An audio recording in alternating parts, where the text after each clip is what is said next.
Welcome to Nanak classes. आज है 16 मार्च 2019 और 16 मार्च 2019 के जितने भी राजस्थान करंट अफेयर्स के क्वेश्चन बनते हैं आज हम उनका डिस्कशन करेंगे।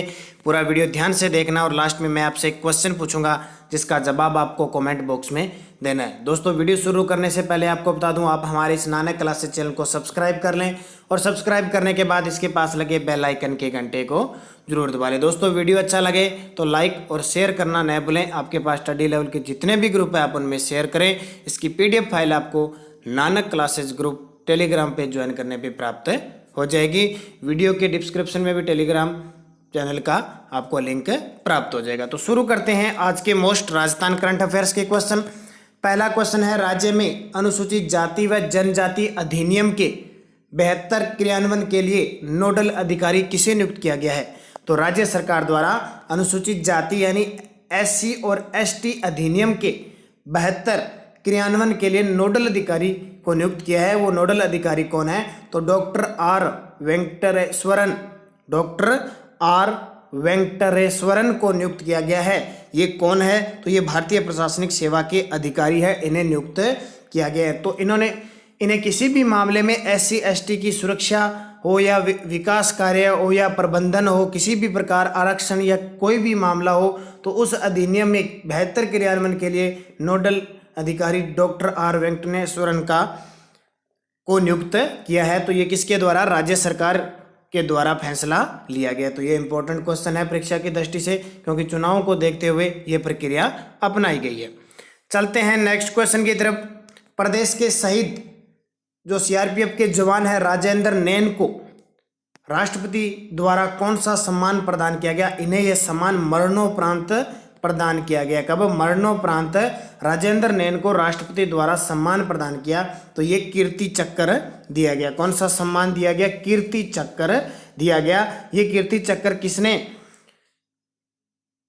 प्राप्त किया? तो ये किया गया वीरांगना प्रियंका देवी को यह सम्मान प्रदान किया गया। किसके द्वारा? राष्ट्रपति रामनाथ जी कोविंद के द्वारा प्रदान किया गया। अब ये राजेंद्र नैन, तो राजेंद्र नैन कहाँ के हैं? राजस्थान के चूरू जिले के रतनगढ़ के गांव गोरीसर के हैं और CRPF जवान थे जो 31 दिसंबर 2017 को जम्मू कश्मीर के पुलवामा में आतंकियों के मुठभेड़ में शहीद हो गए थे। कहाँ किसके जवान थे? CRPF के जवान थे जो 2017 के अंदर आतंकियों से मुठभेड़ करते हुए जम्मू कश्मीर में शहीद हो गए थे। इन्हें मरणोपरांत राष्ट्रपति द्वारा कीर्ति चक्र सम्मान दिया गया। तो ये इंपॉर्टेंट है। इनका जिला कौन सा है? चूरू से संबंधित थे।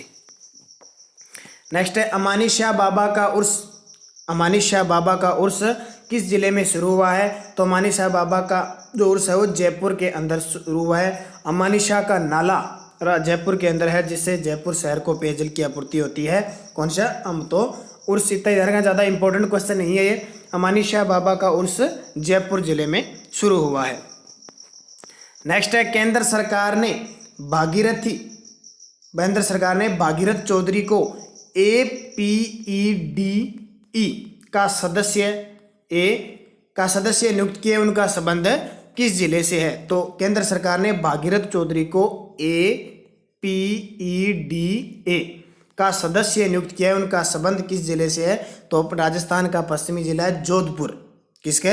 जोधपुर के हैं ये। इनको APEDA, अब ये APEDA क्या है? तो इसकी फुल फॉर्म है कृषि व प्रसंस्कृत खाद्य उत्पाद निर्यात विकास प्राधिकरण। कृषि व प्रसंस्कृत खाद्य उत्पाद निर्यात विकास प्राधिकरण इसकी फुल फॉर्म है। और राजस्थान से पहली बार APED के सदस्य नियुक्त हुए हैं राजस्थान के जोधपुर जिले से, और उनका नाम क्या है? चौधरी भागीरथ चौधरी है। उनको नियुक्त किया गया है। किसके द्वारा? केंद्र सरकार के द्वारा। अब जोधपुर में नियुक्त किया गया है तो इंपॉर्टेंट है। जोधपुर जो प्राचीन मारवाड़ है, यहाँ पे विशुद्ध रूप से मारवाड़ी भाषा बोली जाती है और इस क्षेत्र में राठौड़ वंश का शासक था, जहाँ पे राव सिंहा द्वारा यहाँ पे 1240 ईस्वी में राठौड़ वंश की नींव डाली जाती है। इस क्षेत्र में गुर्जर प्रतिहार वंश के शासकों के द्वारा भी राज किया गया था। इंपॉर्टेंट, जोधपुर के अंदर एक मेहरानगढ़ दुर्ग है जो काफ़ी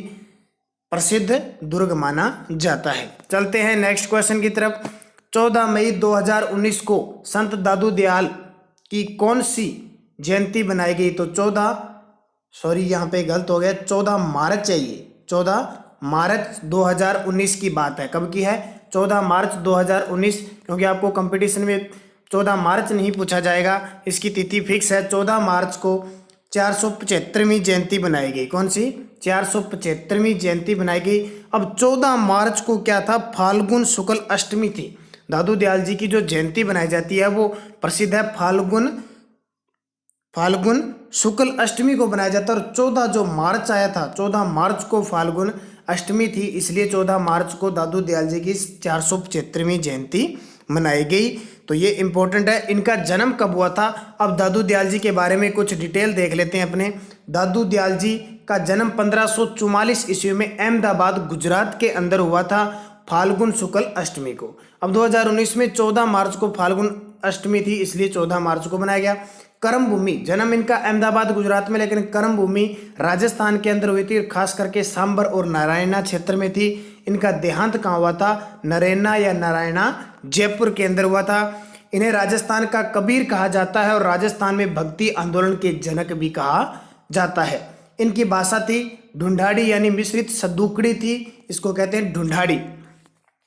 सत्संग स्थल इनका कहलाता था अलकदरीबा। सत्संग स्थल क्या कहलाता था? अलकदरीबा। और 1574 ईस्वी में सांबर में दादू पंथ की इन्होंने स्थापना की थी। इनके ग्रंथ है दादू दयालरी वाणी और दादू दयालरा दोहा, जो अक्सर एग्जामों में पूछे जाते हैं।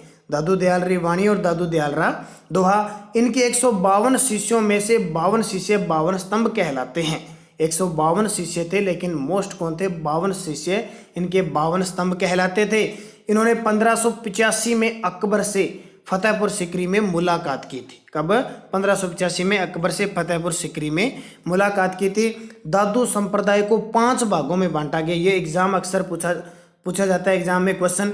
5 भाग है, विरक्त, खालसा, उत्तरादे तथा स्थानधारी, खाकी और नागा। ये 5 भागों में बंटा था दादू, जिसमें प्रसिद्ध था नागा संप्रदाय जो शाखा थी, उसके प्रवर्तक थे संत सुंदरदास जी थे। तो विरक्त, खालसा, उत्तरादे, स्थानधारी, खाकी और नागा। अब दोस्तों एक और खास बात बता देता हूं मैं दादू संप्रदाय की। दादू पंथी शवों को न तो जलाते हैं और न ही दफनाते। दादू पंथी है वो न तो शवों को जलाते हैं और न ही दफनाते हैं, वरन शव को पशु पक्षियों को खाने के लिए जंगल में छोड़ आते हैं। तो ये इंपॉर्टेंट चीज है दादू दयाल जी के, दादू पंथ है उनके लिए। नेक्स्ट क्वेश्चन है, राज्य सरकार ने वित्तीय वर्ष 2019-20 में किन जिलों में आवासीय विद्यालय खोलने की घोषणा की है? जो भी वित्तीय वर्ष में बजट घोषित हुआ 2019-20 के लिए, उसके अंदर क्या हुआ कि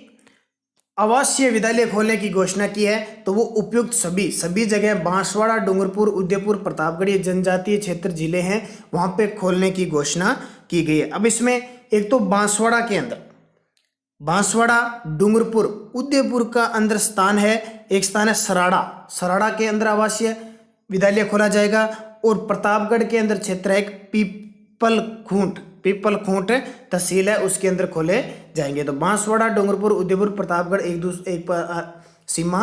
दूसरे की सीमा बनाते हैं। तो इन क्षेत्रों में आवासीय विद्यालय खोलने की कांग्रेस सरकार, जो कांग्रेस राज्य के अंदर है, उसने घोषणा की है।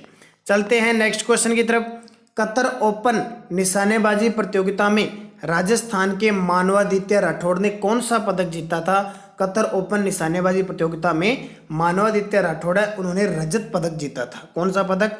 रजत। ये प्रतियोगिता फरवरी 2019 के अंदर हुई थी। और मानवादित्य राठौड़ तो इंपॉर्टेंट है, राजस्थान में इनका संबंध निशानेबाजी से है, और कतर ओपन निशानेबाजी प्रतियोगिता में रजत पदक जीता। और एक खिलाड़ी और थे राजस्थान के, विवान कपूर। कौन थे? विवान कपूर। उन्होंने कौन सा पदक जीता था? स्वर्ण पदक जीता था।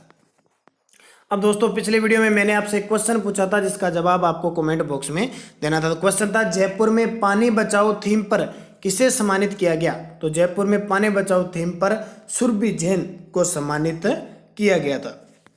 अब वीडियो के लास्ट में मैं आपसे एक क्वेश्चन पूछता हूं, जिसका जवाब आपको कमेंट बॉक्स में देना है। तो क्वेश्चन है, राज्य में मुख्य सचिव की नियुक्ति कौन करता है?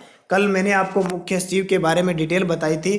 तो राज्य में मुख्य सचिव की नियुक्ति कौन करता है? राज्यपाल, राष्ट्रपति, मुख्यमंत्री, प्रधानमंत्री। सही जवाब आपको कमेंट बॉक्स में देना है और इसी के साथ आपको इसका जवाब भी देना है कि राज्य के प्रथम यानी राजस्थान के प्रथम मुख्य सचिव कौन थे और वर्तमान में मुख्य सचिव कौन।